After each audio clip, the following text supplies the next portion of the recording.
রাজধানীর পল্লবীতে ৭ বছরের লামিসা আক্তার মাত্র ৭ ঘন্টার মধ্যে প্রধান আসামি সোহেল রানা ও সহযোগী স্বপ্না আক্তারকে গ্রেফতার করেছে পল্লবী থানা পুলিশ।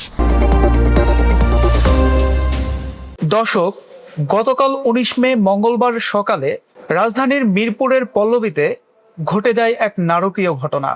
দ্বিতীয় শ্রেণীতে পড়ুয়া রামিসাকে এরপর করা হয়। এই ঘটনার বিস্তারিত সম্পর্কে আমরা জানবো মাহবুব আলম থেকে। সঙ্গে আছে আমি সোহেল মাহমুদ। জি মাহবুব ভাই। ধন্যবাদ সোহেল মাহমুদ, ধন্যবাদ নতুন সময় দর্শকদের এবং যারা আমাদের এই অনুষ্ঠানটাকে দেখছেন। আজ আমরা যে ঘটনাটা জানাবো যে গতকাল ১৯শে মে মঙ্গলবার সকাল 10:30টায় রাজধানীর মিরপুরের পল্লবীতে রামিসা নামে দ্বিতীয় শ্রেণীতে পড়ুয়া এক ছাত্রীকে গলা কেটে করেছেন। এই ঘটনা কতটুকু মর্মান্তিক তাই আজ জানাবো আপনাকে। সেটা হচ্ছে, রামিসা দ্বিতীয় শ্রেণীতে পড়তেন। রামিসারা হচ্ছে দুই বোন, রামিসা এবং রাইসা। এই যে রামিসার বাবা মানে রামিসারা ওই দীর্ঘদিন যাবত ওই পল্লবীতে 11-12 বছর যাবত ওখানে বসবাস করতেন। কিন্তু যে আসামি সোহেল রানা, সেও ওই এলাকা বহু বছর যাবত বসবাস করে আসছে। এই রামিসাদের সাথে এই সোহেল রানাদের সাথে এলাকা ভিত্তিক যেহেতু সবার সাথে একটা যোগাযোগ আছে। রামিসার বাবা রিক্রুটিং অফিসে চাকরি করে। তারা দুই মেয়ে নিয়ে একটি ছোটখাটো সুন্দর একটি গোছালো পরিবার। প্রতিদিনের মতো রাইসার মা রাইসাকে স্কুলে যাওয়ার জন্য ব্যাগ গুছিয়ে রেডি করে, কিন্তু রাইসাকে খুঁজে পাচ্ছেন না। তখন রাইসার মা আশপাশ খুঁজছে, কোথাও না দেখতে পেয়ে ওই যে পাশের যে ফ্ল্যাটের ৩য় তলায় রাইসার একটি জুতা সোহেলনার দরজার সামনে দেখতে পায়। তখন মা সন্দেহ করলো যে ওই ঘরেই হয়তো রাইসা আছে। তখন সে ওখানে গেল, যে ওইখানে যখন নক করা শুরু করলো দরজা কেউ খুলছে না। জোরে জোরে নক করা শুরু করলো, কোনো মতেই দরজা খুলছে না। তখন সে এলাকাবাসীর সহযোগিতা নিল। সব এলাকাবাসী এসে সবাই মিলে জোরে জোরে নক করতেছে, তাতেও দরজা খুলছে না। তখন সবাই সন্দেহ করে খারাপ কিছু একটা হয়েছে এখানে। তা না হলে দরজা কেন খুলবে না? এত ধাক্কা দিচ্ছে কিন্তু ভিতর থেকে ধাক্কা মানে আরো উল্টা ধাক্কা দিয়ে তারা আটকে দিচ্ছে। তখন তারা ধারণা করে এই ঘরের ভিতরেই হয়তো রামিসা আছে। তখন সবাই মিলে একত্র হয়ে 999-এ ফোন দেয়। ফোন দিলে পুলিশ, ঘটনাস্থলে পুলিশ আসে। পুলিশ এসে পুলিশের সহযোগিতায় সোহেল রানার দরজা ভাঙতে সক্ষম হয়। ঢোকার পর দেখে সমস্ত ফ্লোরে, এই দেখে সবাই তো বুঝতেই পারছেন কি অবস্থা। তখন খোঁজাখুঁজি পরে দেখে খাটের নিচ থেকে কিছু গড়িয়ে আসছে। তখন খাটের নিচে উকি দিয়ে দেখে রামিসা, যখন তাকে পা ধরে টান দিয়ে সামনে এনে দেখতে পায় মস্তকবিহীন। কিন্তু মা সে তো বুঝে তার সন্তানের, সে বুঝতে পারছে যে এটা অবশ্যই রামিসা, কিন্তু মস্তকটা কোথায়? এই পুলিশ পাশে 2টা রুমও তালাবদ্ধ। তখন পুলিশের তল্লাশি শুরু করলো, করে দেখে কিচেনে, রান্নাঘরে ওই সোহেল রানার স্ত্রী, সে তো গৃহিণী ছিল, সোহেল রানার স্ত্রী রান্নাঘরে লুকায় আছে স্বপ্নাকে আটক করে। তখন পুলিশ জিজ্ঞাসাবাদ করে এই মস্তক কোথায় এবং তোমার স্বামী কোথায়।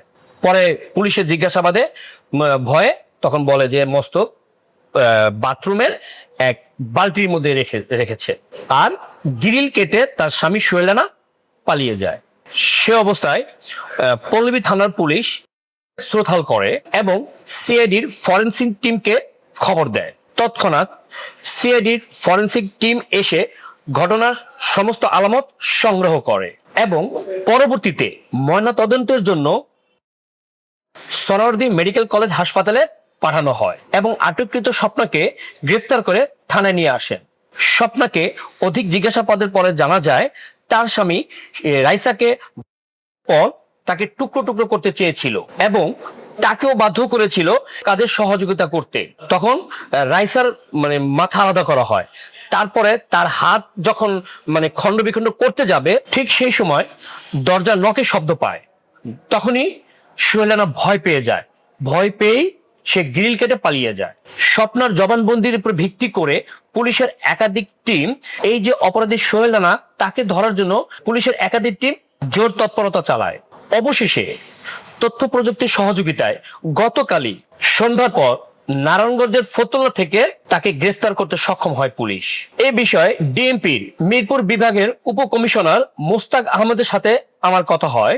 উনি জানান এই যে গ্রেপ্তারকৃত আসামি সোহেল রানা, তাকে নিবিড়ভাবে জিজ্ঞাসাবাদ করার পর সে জানায় এই যে প্রতিবেশী যে রামিসা, তার দিকে তার পূর্ব থেকেই তার লালসা ছিল এবং সে সবসময় সুযোগ খুঁজতো কখন এই লালসা পূরণ করা যায়। গতকাল মঙ্গলবার সুযোগ পেয়ে রামিসাকে সে ঘরের ভেতর টেনে হিঁচড়ে নিয়ে যাওয়ার পর তার উপর পাশবিক করে, কিন্তু এই কথা রামিসা তার বাবা মাকে বলে দিবে বলে সোহেল রানাকে জানায়।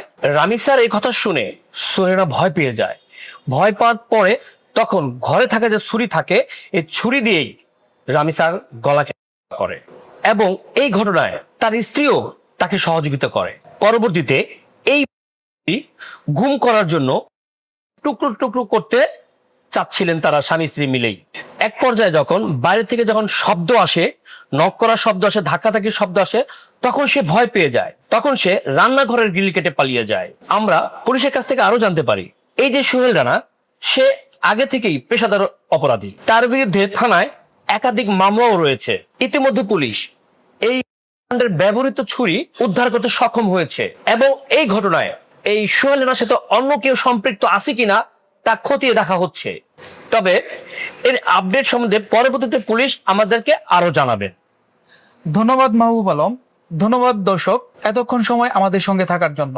এই যে ঘটনাটি কি একটি নারকীয় ঘটনা, যেখানে পরিবারের মধ্যেও কন্যা সন্তান আজ নিরাপদ নয়।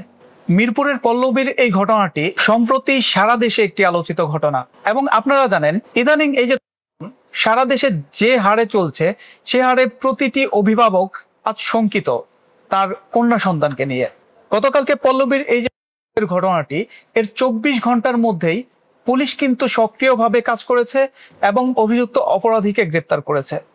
এর পরবর্তীতে এই ঘটনার আপডেট কি হয় সেটা নিয়ে আবার আসবো আপনাদের সামনে। সে পর্যন্ত ভালো থাকুন, সুস্থ থাকুন। আল্লাহ হাফেজ। আল্লাহ হাফেজ।